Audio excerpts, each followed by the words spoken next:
Selamat siang, jumpa lagi dengan Denok Ayu Novel. Bagaimana kabar sobat semua?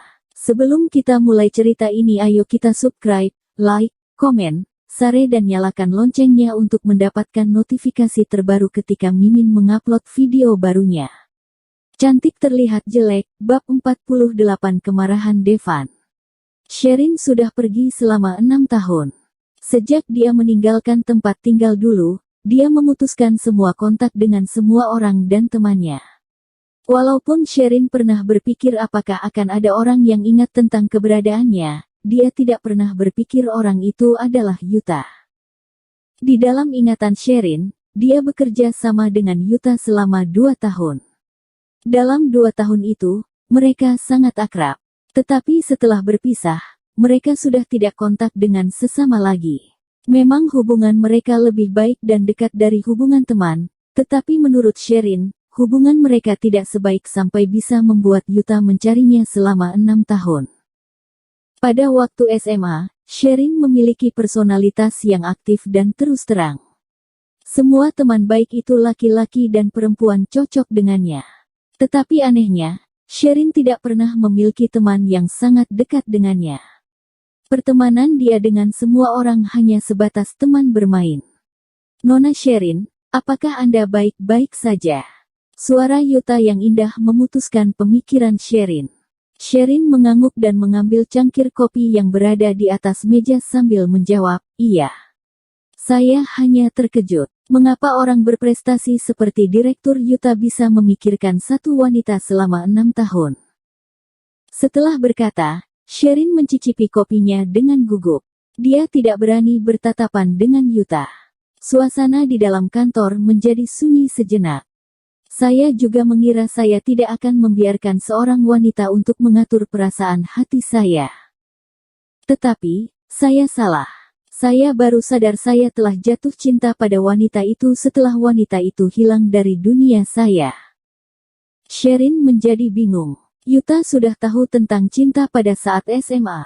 Atau mungkin Sherin sendiri yang terlalu polos. Tetapi, apa yang sedang terjadi baru-baru ini? Sudah ada 3 pria yang mengakui perasaan mereka terhadap Sherin baru-baru ini. Setelah sunyi sejenak, Sherin menghembus nafas yang ringan dan berusaha menyingkirkan perasaannya yang kacau. Sherin meletakkan kontrak dan pena di meja Yuta dan berkata, saya menjadi ingin tahu penampilan wanita yang Direktur Yuta cintai. Yuta mengangkat kepalanya dan memandang ke pipi kanan Sherin. Yuta tidak mengerti apakah karena Yuta terlampau rindu dengan wanita itu, dia bahkan bisa melihat bayangan wanita itu jika dia melihat Sherin dari jarak dekat. Merasakan tatapan Yuta, Sherin berdiri secara refleks. Sikunya secara tidak sadar menuangkan kopi yang di atas meja ke pakaiannya. Ya, Sherin merasa kaget dan malah menjatuhkan kursi di belakangnya ketika dia ingin mundur ke belakang. Yuta ingin membantu Sherin tetapi dia tidak melihat kaki kursi di depannya saat dia berjalan ke Sherin dan malah ikut jatuh ke arah Sherin. Mendengar suara yang berisik, beberapa karyawan bergegas masuk ke dalam ruangan dan melihat posisi Yuta dan Sherin yang berada di atas dan bawah. Dari sudut pandang yang tidak diperhatikan semua orang, ada seseorang mengeluarkan ponselnya dan mengambil foto Yuta dan Sherin yang sedang berada di lantai. Yuta menoleh ke arah pintu dengan tatapan yang dingin membuat semua orang meninggalkan ruangannya. Kemudian Yuta bangkit dari posisinya dan membantu Sherin untuk berdiri. Nona Sherin, apakah kamu baik-baik saja? Sherin hanya mengangguk dan tatapannya tertera pada halaman terakhir kontrak yang berada di meja. Melihat tanda tangan Yuta sudah berada di kontrak, Sherin menyimpan kontraknya ke dalam tasnya. Kalau begitu, saya akan pergi dulu. Setelah berjalan 2 langkah, Sherin tiba-tiba teringat sesuatu dan menoleh ke Yuta. Direktur Yuta, walaupun saya tidak mengerti perasaan Anda terhadap wanita itu. Tetapi menurut saya, hati wanita itu pasti tidak memikirkan tentang Anda jika dia bisa hilang 6 tahun tanpa kabar. Daripada keras kepala, mending Direktur Yuta melepaskannya. Setelah itu, Sherin meninggalkan ruangan Yuta. Di dalam bas umum, Sherin terus menatap pada kontrak di tangannya. Dia tidak mengerti perasaan dirinya terhadap Yuta.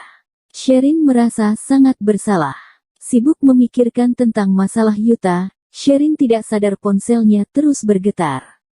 Turun dari bus, Sherin berjalan ke gedung Simba.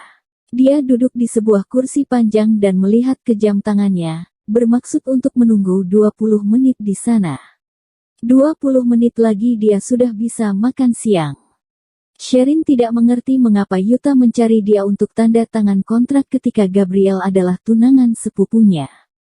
Merasakan ada bayangan seseorang di depannya, Sherin mengangkat kepalanya dan melihat Devan yang berada di depannya dengan tatapan yang tajam. Siapa memberimu hak untuk tidak menjawab teleponku dan tidak membalas pesanku? Devan memandang pada wanita di depannya. Sherin bingung dan mengeluarkan ponsel di sakunya. Ada 37 kali telepon yang tidak diangkat dan puluhan pesan teks. Tuan Devan, apakah Anda memiliki terlalu banyak waktu? Sherin mengangkat alisnya. Dia tetap lebih terbiasa dengan Devan yang dingin dan cuek. Tetapi, kehangatan Devan sekarang membuat hati Sherin tersentuh. Melihat ketidakpedulian Sherin, Devan menjadi makin emosi. Devan tidak bisa berbuat apa-apa dari pagi karena Sherin tidak mengangkat teleponnya dan tidak membalas pesannya. Tetapi Sherin malah bahkan tidak membaca pesan teksnya.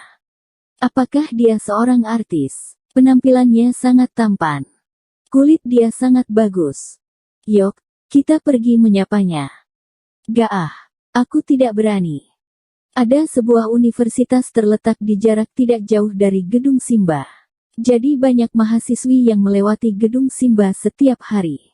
Tidak heran jika mereka mengira Devan yang begitu tampan adalah seorang artis.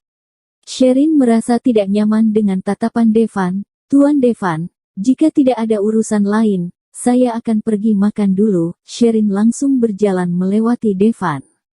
Tetapi Devan memegang lengannya dan berkata, Sherin, apakah aku sudah terlalu baik terhadapmu? Sherin memilih untuk cuek terhadap keluhan dingin Devan. Sherin hanya peduli dengan anaknya, yang juga anak Devan. Jadi, orang lain takut terhadap Devan, Sherin tidak. Apakah saya yang meminta Anda untuk menelpon dan mengirim pesan teks kepada saya?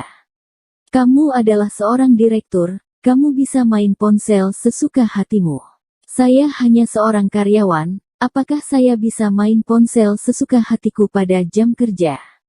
Saya tidak memaksa kamu untuk menyukai saya. Saya juga tidak menyukai kamu.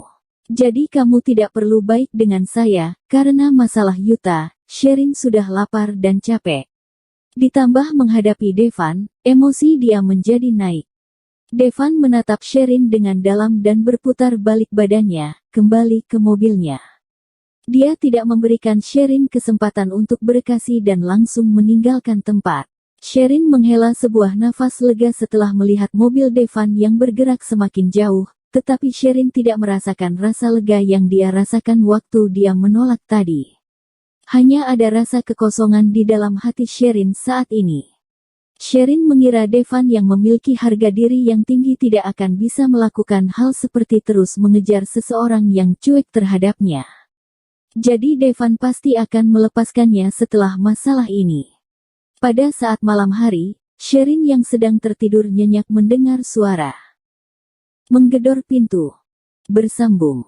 Terima kasih kepada kalian yang telah menonton video ini. Jangan lupa tekan tombol subscribe-nya dan nyalakan notifikasinya untuk mendapatkan video-video seru lainnya dari Denok Ayu Novel.